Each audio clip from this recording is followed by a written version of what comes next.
Hello students. तो आज हम पढ़ने वाले हैं ओबेसिटी। कल की 2 क्लासों के टॉपिक में भी आप सबने बना लिए होंगे, सबको अच्छे से समझ में अभी आया होगा। तो आज हम पढ़ने वाले हैं ओबेसिटी। ओबेसिटी मीन्स होता है मोटापा। क्या होता है? मोटापा।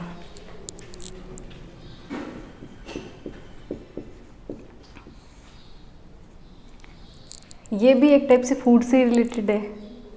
कैसे कि अच्छा हेल्दी खाना खाने के साथ साथ में हमको न्यूट्रिशन वाला खाना खाना चाहिए, अच्छे न्यूट्रिएंट वाला खाना खाने चाहिए। लेकिन अगर हम न्यूट्रिएंट के साथ साथ कुछ ऐसी वैसी चीज़ें खाना शुरू कर देंगे या फिर उनमें भी कोई से न्यूट्रिएंट की मात्रा अगर ज़्यादा होने लग जाएगी तो हम मोटापे के शिकार होना शुरू हो जाएंगे। मोटापा भी क्या है? एक तरीके की बीमारी है, एक तरीके की क्या है? ये एक डिजीज़ है। Obesity is that condition when maximum fat is stored in the body। मोटापा एक ऐसी स्थिति है जिसमें क्या होता है? चर्बी होती है। फैट मीन्स क्या होता है? चर्बी, वसा।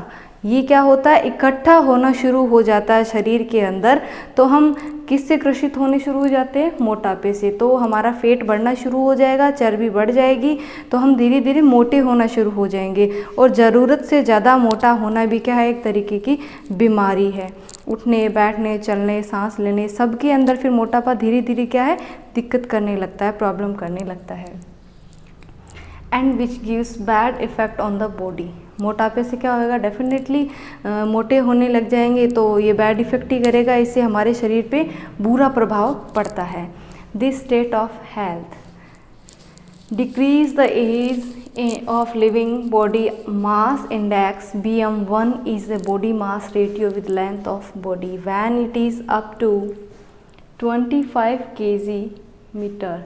देन इसमें क्या होता है कि जब इंसान का वेट बढ़ना शुरू हो जाता है तो इंसान की लंबाई है वो ऑटोमेटिकली क्या हो? धीरे धीरे कम दिखाई देने लगती है। यानी वो इंसान फैलना शुरू होता है, उसकी लेंथ है वो धीरे धीरे कम दिखाई देने लगती है। और मोटापा क्या है?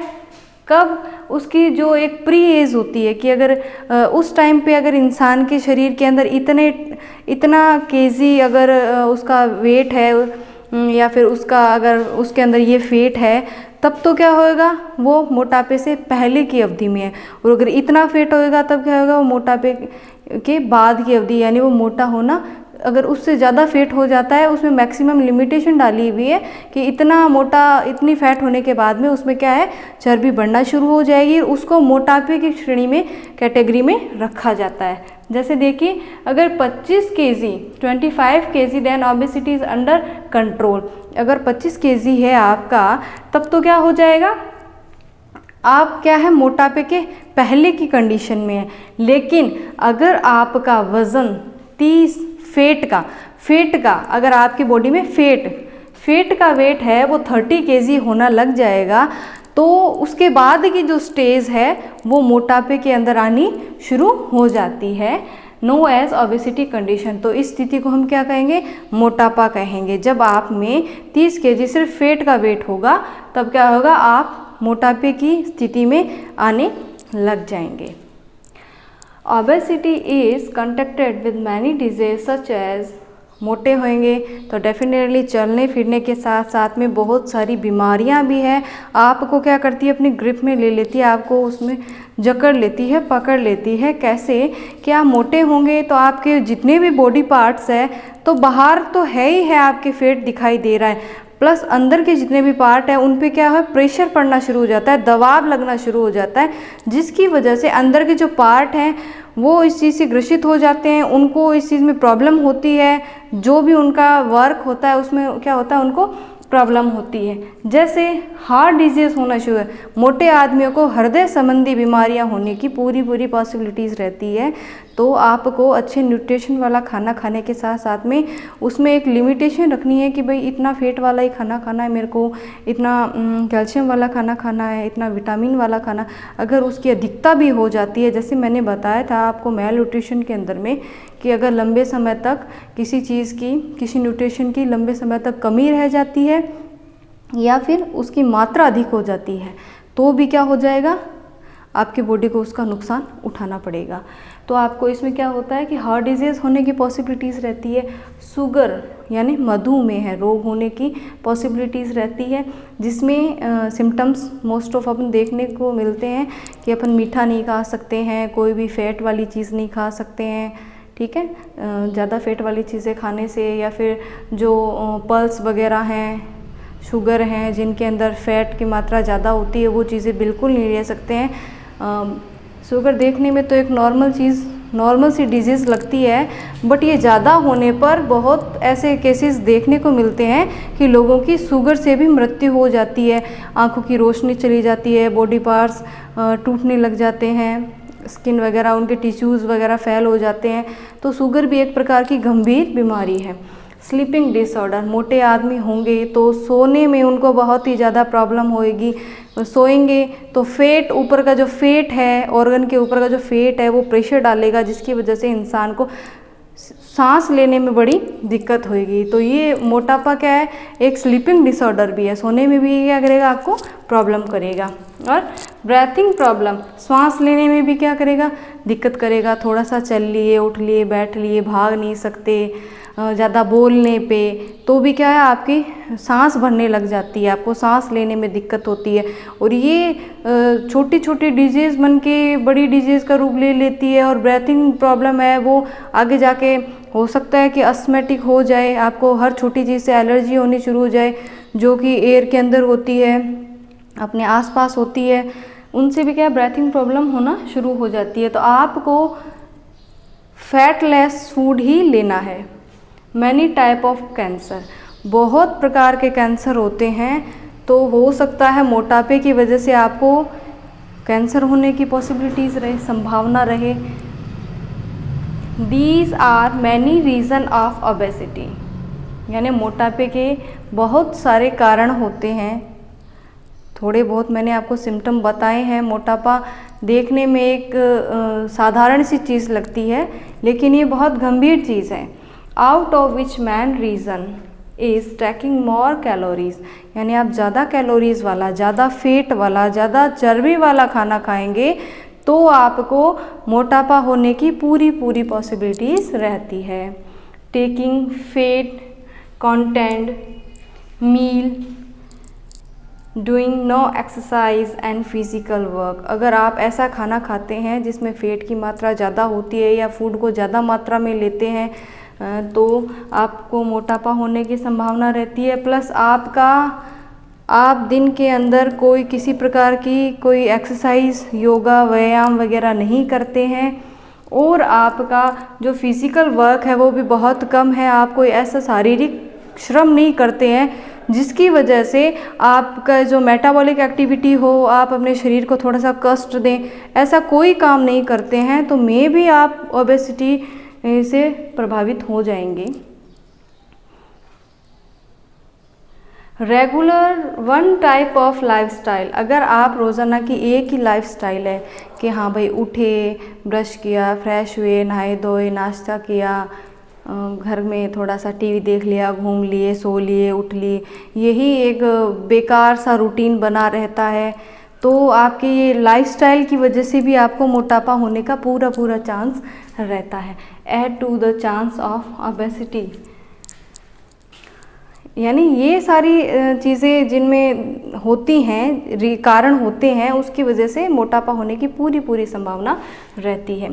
Thyroid is another reason is context of obesity, यानी मोटापे के कारण एक थायराइड भी एक गंभीर बीमारी है, जिससे इंसान का शरीर अगर वो थोड़ा सा भी अगर कुछ खा लेता है तो भी उसके शरीर को इतना ज़्यादा लगने लग जाता है वो खाना, कि वो धीरे धीरे इतना ज़्यादा मोटा होने लग जाता है कि उससे उसका खुद का वेट उठाया नहीं जा सकता, उसको चलने फिरने में। और जब मोटापा ज़्यादा हो जाएगा तो डेफिनेटली आप बीमारियों से ग्रसित होंगे, प्लस घर में भी एक ऐसे मेंबर बन जाएंगे जिनको कोई चाहेगा नहीं। बहुत ज़्यादा आपको उठाने बिठाने में हर 2-4 बंदे आपको एनी टाइम चाहिए होंगे, मे भी 2 बंदे चाहिए होंगे आपको केयर करने के लिए। तो मोटापे आपको कंट्रोल करना है। ये जो भी रीज़न बताए हैं, इन कारणों से आपको दूर रहना है, फैट लेस फूड ही लेना है। अब अपन पढ़ने वाले हैं ब्लड प्रेशर, यानी रक्तचाप। Blood pressure is the pressure of circulating blood extract on the wall of blood vessels. Arteries are the pipe. Sorry, पहले मैं ये बताती हूँ ब्लड प्रेशर क्या होता है।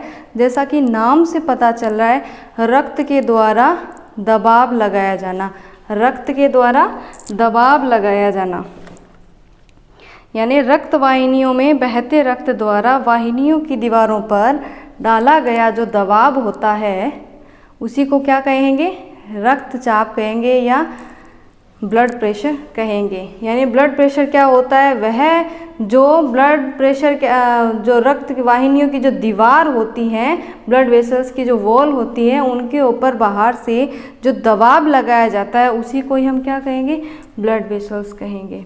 आर्टरीज आर दोज पाइप, यानी धमनियाँ वे पाइप होती है या पंप होती हैं जिससे रक्त होता है वो हृदय से शरीर के बहुत सारे जो ऊतक होते हैं उन तक पहुंचाया जाता है।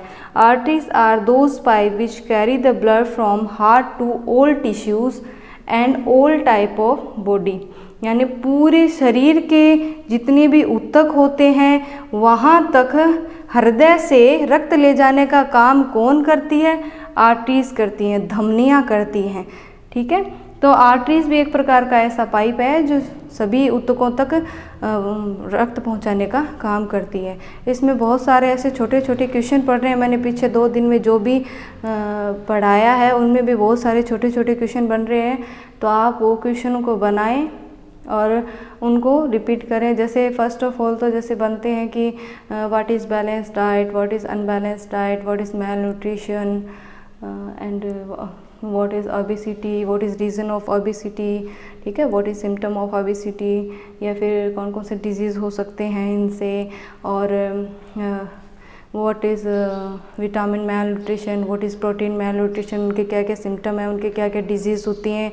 और जो हमने मिनरल मैल न्यूट्रिशन पढ़ा था उसमें भी कि वो जो सोडियम किस किस में पाया जाता है, और अगर सोडियम की कमी हो जाती है बॉडी में तो कौन कौन सी डिजीज़ होने की पॉसिबिलिटीज़ रहती है, उनसे हम कैसे प्रिवेंशन कर सकते हैं, कैसे उनसे हम डिजीज़ ना हो इसके लिए क्या क्या हमको करना चाहिए, वो सारी चीज़ें हम ने पीछे पढ़ी हैं। आप छोटे छोटे क्वेश्चन उनसे डेफिनेशन बनाने का यही मतलब है कि भाई आप उन चीज़ों से आप छोटे छोटे क्वेश्चन बनाएं और उनको रिपीट करें।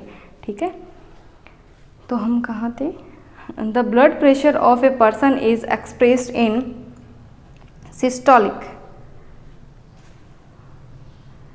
systolic and diastolic blood pressure such as 120 and 80, यानी अगर किसी इंसान का उच्चतम धमनियों का उच्चतम प्रेशर देखा जाए तो उस इंसान का ब्लड प्रेशर कितना आना चाहिए, 120 यानी 120 और 80 उसका ब्लड प्रेशर माना जाता है।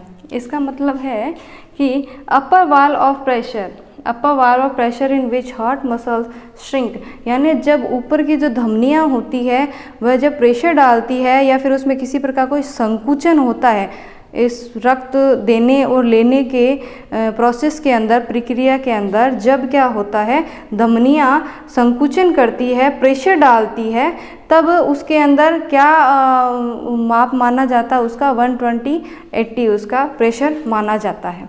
ठीक है, अपन कहते हैं कि हाई ब्लड प्रेशर कितना होना चाहिए, लो ब्लड प्रेशर कितना होना चाहिए, वो ये चीज़ है कि अपन जो माने कि भाई इंसान का सिस्टोलिक एंड डायस्टोलिक कितना होना चाहिए, 120/80 होना चाहिए। Diastolic blood pressure means lower valve. Diastolic pressure का मतलब है कि जो नीचे के जो वाल्व होते हैं उनके अंदर जब मसल्स होते हैं उनमें क्या होता है, श्रिंकिंग होती है, संकुचन होता है, तब हार्ट मसल क्या होती है, रिलैक्स हो जाती है, एकदम आराम से हो जाती है, उनमें किसी प्रकार का बाद में कोई प्रेशर नहीं पड़ता है, तब उनके अंदर रिलैक्स हो जाती है, तब उनके अंदर किसी प्रकार का कोई दबाव नहीं पड़ता है। The systolic blood pressure of normal human is between 90 to 120 millimetre mercury, यानी पारे से मिलीमीटर मापा जाता है तो कितना मापा जाता है, 90 से 120 मिलीमीटर मापा जाता है, जबकि निम्न स्तर का अगर ब्लड प्रेशर नॉर्मल इंसान के अंदर मापा जाए तो कितने से कितने बीच मापा जाएगा, 60 से 80, 60 to 80 मिलीमीटर मरकरी मापा जाएगा।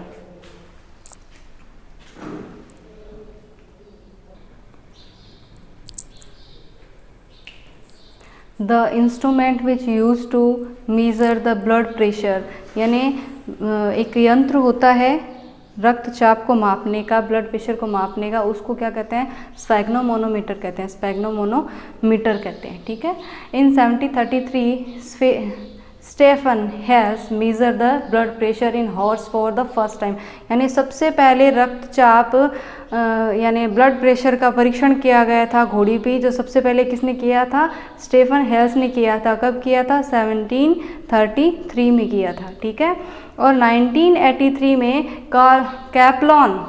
कैप्लॉन ने ब्लड प्रेशर रक्तचाप को परिभाषित किया था कि क्या है रक्तचाप, कितनी इसकी लिमिटेशन होनी चाहिए, अपर में कितना होना चाहिए, लो में कितना होना चाहिए, और क्या इस अगर हो जाता है तो हाई ब्लड प्रेशर में क्या सिम्टम्स रहते हैं, और ब्लड प्रेशर से क्या क्या डिजीज़ होने की पॉसिबिलिटीज़ रहती हैं। तो इसके आगे का अपन कल पढ़ेंगे कि upper blood pressure and lower blood pressure के बारे में अपन कल पढ़ेंगे। बाय।